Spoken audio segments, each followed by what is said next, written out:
Hello दोस्तों, मैं लवलेश श्रीवास कल परीक्षा ट्यूटोरियल में आपका स्वागत करता हूं। दोस्तों, आज हम देखने वाले हैं व्यापम में पूछे जाने वाले बहुत महत्वपूर्ण सवाल जो मैक्सिमम टाइम टेकिंग होते हैं। इन सवालों को बहुत कम समय में हम कैसे बना सकते हैं, तो इसके बारे में हम स्पष्ट आज देखेंगे। तो दोस्तों, हमारे पास स्क्रीन में सवाल है। पहला सवाल आपके पास दिया है 1/√100 माइनस √99, फिर उसके बाद माइनस का चिन्ह। इस टाइप के सवाल जब भी आते हैं, इस टाइप के सवाल को आप कैसे हैंडल करेंगे। दोस्तों, एक चीज मैं पहले बता देता हूं कि ये जो पहला पार्ट है, यदि हम इसको उल्टा कर दें, मतलब नीचे में जो अंक है उसको ऊपर में ले जा दें और ऊपर वाले अंक को नीचे में ला देते हैं, तो जो साइन होता है वो चेंज हो जाता है। कहने का मतलब ये है कि यदि हम इसको चेंज कर देंगे तो साइन कैसा बनने लगेगा, 100। ये जो माइनस का चिन्ह है, ये माइनस का चिन्ह किस में कन्वर्ट हो जाएगा, प्लस में। तो हम इसको क्या लिख सकते हैं, 100 + 99। उसी प्रकार नेक्स्ट वाले सवाल को देखेंगे। ये माइनस का चिन्ह है, माइनस लगा दिए, फिर हम करेंगे, फिर चेंज करेंगे तो ये 99 और ये माइनस की जगह क्या हो जाएगा, +98, √98 लिख सकते हैं। फिर उसके बाद प्लस का चिन्ह है, प्लस कर देते हैं। फिर आप देखोगे कि ये √98 माइनस का चिन्ह किस में बदल जाएगा, प्लस के चिन्ह में। हम क्या कर सकते हैं इसको, 97 ऐसे। तो इसी प्रकार जो आगे के जो पद होंगे, चूंकि अंतिम पद आपके पास प्लस है, √2 माइनस का चिन्ह बदल जाएगा प्लस में, इसको हम लिख सकते हैं √1। अब आप देखोगे हल करने पर एक पद और हल करके देखते हैं कि ये 100 √100 + √99 माइनस का गुणा होने पर माइनस √99 माइनस का गुणा प्लस के साथ होने पर माइनस √98 हो जाएगा। फिर प्लस का चिन्ह है, फिर आपके पास है √98 + √97। इसी प्रकार आगे के जब पद को लिखोगे तो आप देख पाओगे कि ये √2 और प्लस क्या हो गया, √1 हो गया। अब हम देखेंगे कि देखो ये प्लस वाला है और ये माइनस वाला कट जाएगा, माइनस से प्लस कट जाएगा, प्लस से फिर माइनस, और इस प्रकार करते करते ये √2 भी क्या हो जाएगा, आपका कट जाएगा। अब आपके पास क्या क्या बच गया है, ये बच गया 100 और √100 प्लस लास्ट में क्या बचा है, √1। तो हम क्या करेंगे, √100 का वर्गमूल क्या होता है, 100 का वर्गमूल 10 होता है और 1 का वर्गमूल 1 होता है। तो हल करने पर 10 और 1 कितना हो जाएगा, 11, और ये 11 आपका क्या हो जाएगा, आंसर होने वाला है। तो हमारा पहला सवाल का आंसर क्या हो जाएगा, ऑप्शन नंबर डी 11 होगा।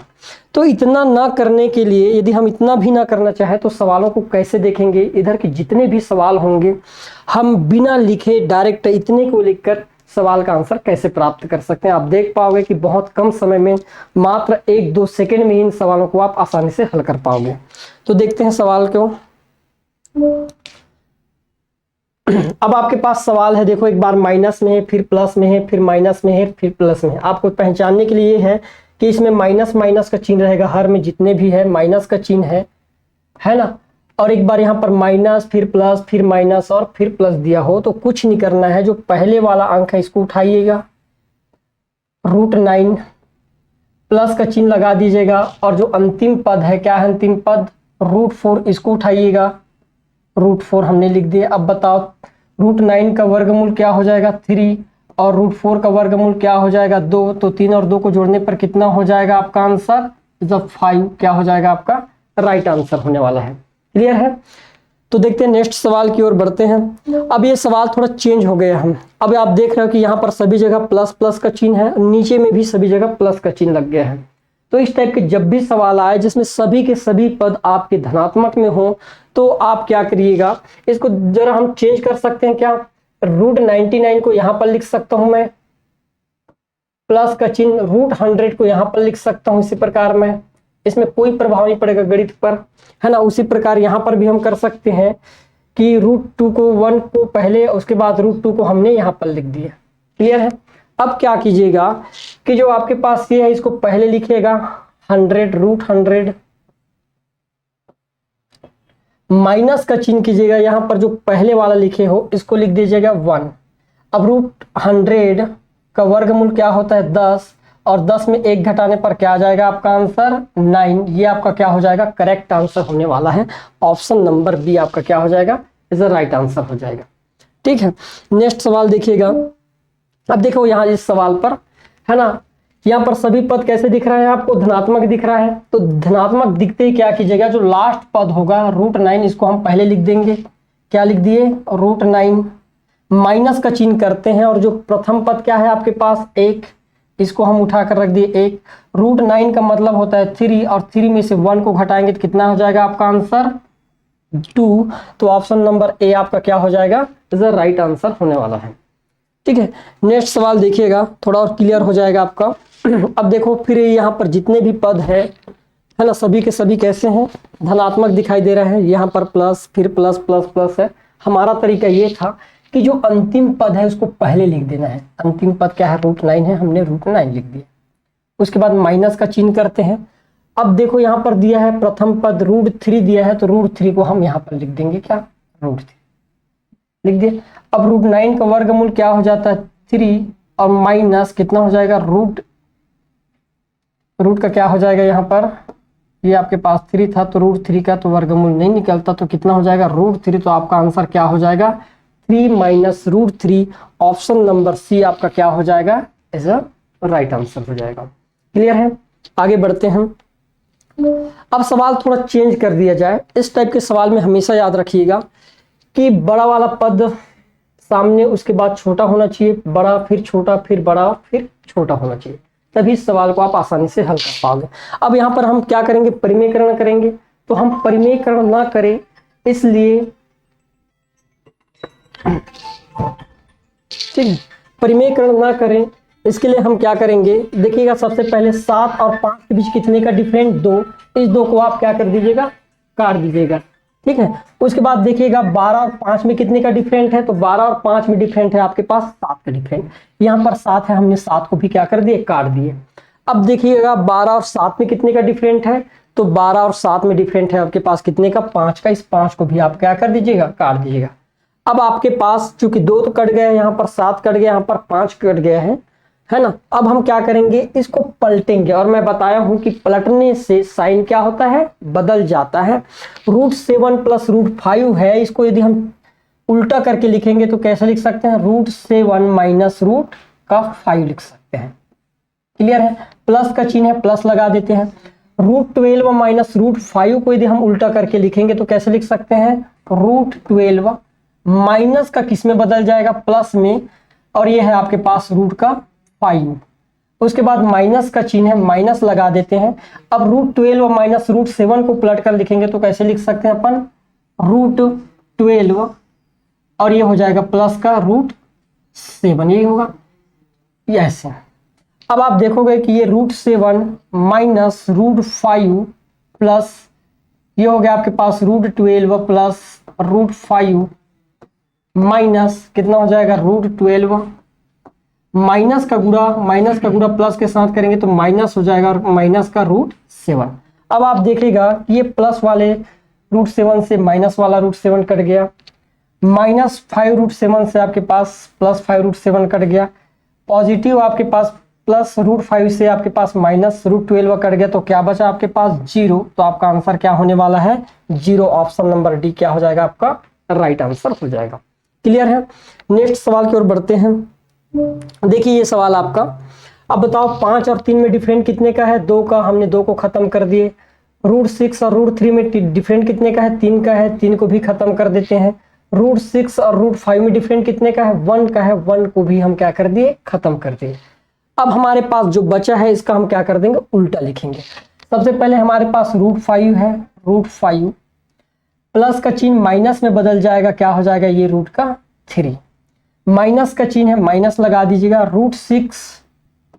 और एक चीज आप और देखे होंगे पिछला सवाल में, चाहता तो मैं यहाँ पर देखिएगा पिछला सवाल √12 माइनस √7, तो माइनस का चिन्ह होने पर वो बदलना मत, बल्कि उसको ज्यों का त्यों क्या कर देना, लिख देना। आपको बदलने की भी जरूरत नहीं है। ठीक है, अब इस सवाल में देखिएगा यहाँ पर माइनस था, यहाँ पर माइनस है, तो मैं माइनस का क्या लिख दिया, यहाँ पर माइनस लिख दिया √3। प्लस का चिन्ह है, प्लस लगा दिए। अब बताओ √6 का √6 लिख दिया, और यदि हम इसको पलटेंगे तो प्लस का क्या हो जाएगा, माइनस √5। अब आप देखोगे कि ये पॉजिटिव है और ये निगेटिव कट गया, ये निगेटिव और ये क्या हो गया पॉजिटिव कट गया, आपके पास क्या बचा -√3 और -√3 यदि दोनों को जोड़ देंगे तो कितना हो जाएगा -2√3 आपका क्या हो जाएगा राइट आंसर हो जाएगा। ऑप्शन नंबर आपके पास सी क्या होने वाला है राइट आंसर होने वाला है। ठीक है, और एक चीज और याद रखिएगा, यदि यहाँ पर सीरीज हमेशा बड़ा वाला अंक आपके क्या होने चाहिए सामने होने चाहिए, उसके बाद छोटे वाले अंक होने चाहिए। यदि सामने में छोटा वाला अंक है तो आप बड़े वाले अंक को सामने में लाना ताकि आपका गणित क्या हो जाए आसान हो जाए, नहीं तो कई बार आप देखोगे कि आपका आंसर गलत आने लगेगा। तो इतना आप ध्यान रखिएगा। जैसे नेक्स्ट सवाल देखिएगा,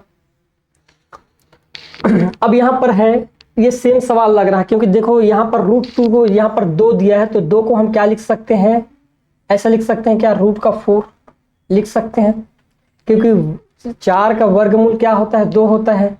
3 को हम क्या लिख सकते हैं √9 लिख सकते हैं क्या, ठीक है, क्योंकि √9 का वर्गमूल कितना होता है 3 होता है। 4 का वर्गमूल मतलब किसका मूल वर्ग है तो आप कहोगे जी 16 का, तो 16 का वर्गमूल क्या होगा 4। मतलब लिखा एकदम सही है, बस देखने में थोड़ा सा दिक्कत हो रहा है। अब बताओ 4 और 3 में डिफरेंट कितने का 1 खत्म, 9 और 8 में डिफरेंट कितने का है 1 खत्म, 16 और 15 में डिफरेंट कितने का है 1 भी आपका क्या हो गया खत्म हो गया। अब जो भी डाटा बचा है उसको आप क्या कर लीजिएगा पलट लीजिएगा। आपके पास है 2, माइनस में माइनस का चले जाएगा प्लस में क्या हो जाएगा आपके पास √3, प्लस का चिन्ह है प्लस लगा देते हैं। फिर 3 है 3 लिख दिए, माइनस का किस में बदल जाएगा प्लस में √8, उसके बाद फिर प्लस का चिन्ह है। 4 है आपके पास 4 और माइनस है तो माइनस का बदल जाएगा प्लस में और ये हो जाएगा आपके पास √15। अब आप देखोगे कि 2 और 3 कितना हो गया 5, 5 और 4 को जोड़ने पर कितना हो जाएगा 9। अब आपके पास बचा √3, √8 को मैं ऐसा लिख सकता हूँ क्या 2√2 के रूप में कन्वर्ट कर सकता हूँ, प्लस उसके बाद बच गया आपके पास क्या √15। ठीक है, अब आप बताना 9 प्लस √3 का मतलब होता है 1.73 होता है, प्लस 2 इंटू √2 का मतलब होता है 1.41 होता है, प्लस और 15 का वर्गमूल होता है आपके पास 3.9। इन सभी को आपको जोड़ना है तो 9 प्लस 1.73 प्लस 2 एकम 2 दशमलव 2 चौके 8 और 2 एकम 2 प्लस क्या लिख सकते हैं 3.9। अब आप देखिएगा 2 और 3 कितना हो गया आपके पास 5, 9 और 8 17, 17 और 7 24 की हो गए 4, हाथ क्या है आपके पास 2, 2 और 3 5, 5 और 2 7, 7 और 1 कितना हो जाएगा आपके पास 8।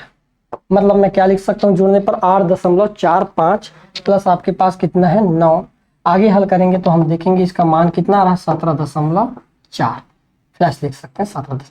अब आपके पास जो ऑप्शन है ऑप्शन को ध्यान से देखिएगा। पहला ऑप्शन है ए का मान जो 18 से कम है, बट ए का मान 9 नहीं हो सकता बोल रहा है। फिर ए का मान 18 से कम है बोला गया है। फिर दिया गया है कि जो सी ऑप्शन में ए बराबर 18 के बराबर है और ए बराबर 9 है। तो आपको ऑप्शन नंबर आपके जो है पहला तो गलत हो गया। हाँ, लेकिन ये दिया गया है यानी पहला आपका राइट हो जाएगा क्योंकि क्या है आपके पास ए का मान 17 18 से कैसा है कम है ना।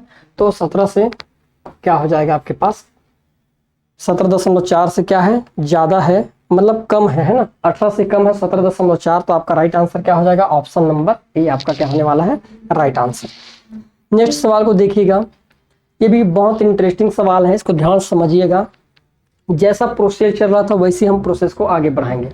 अब मैं आपको बताया था कि भाई √6 यहाँ पर √3 दिया है और यहाँ पर क्या दिया है √6। मैं बताया था कि जो बड़े वाले अंक है वो सामने में होने चाहिए और छोटे वाले अंक आपके उसके जस्ट पीछे होने चाहिए। लेकिन यहाँ पर सीरीज क्या है थोड़ा सा उल्टा हो गया, तो हम क्या करेंगे √6 को यहाँ रखेंगे प्लस √3 को क्या रखेंगे उसके जस्ट बगल में।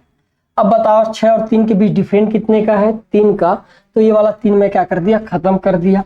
फिर आप देखोगे 6 और 2 के बीच डिफरेंट कितने का है 4 का, ये 4 खत्म हो गया। फिर आप देखोगे कि √3 और √2 के बीच डिफरेंट कितने का 1 और 1 ऑटोमेटिक लिखा नहीं जाता है, इतना सभी जानते हैं।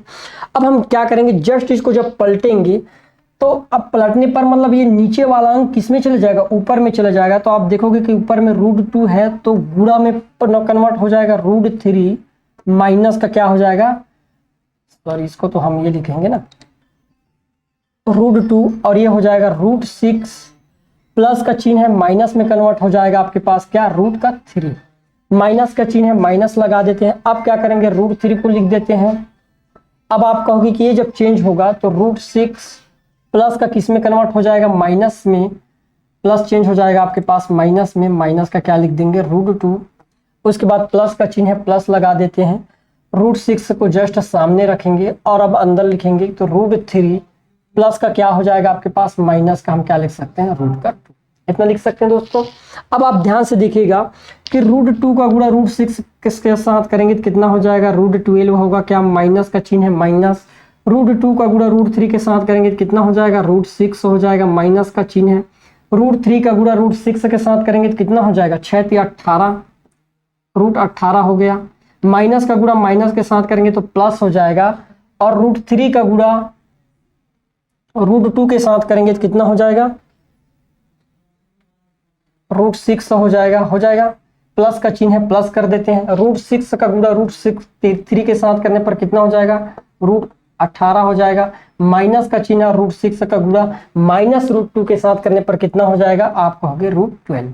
ये होने वाला है। अब आप ध्यान से देखिएगा, ये धनात्मक है और ये ऋणात्मक कट गया, ये ऋणात्मक है, ये धनात्मक कट गया, ये ऋणात्मक है और ये आपका क्या हो गया, धनात्मक कट गया। तो आपका आंसर क्या हो जाएगा, टोटल 0। और आपका ऑप्शन नंबर बी क्या होने वाला है, राइट होने वाला है। बहुत ध्यान से बनाना इन सवालों को, बहुत कम समय बनता है। आप 1-2 बार प्रैक्टिस करके देखिए।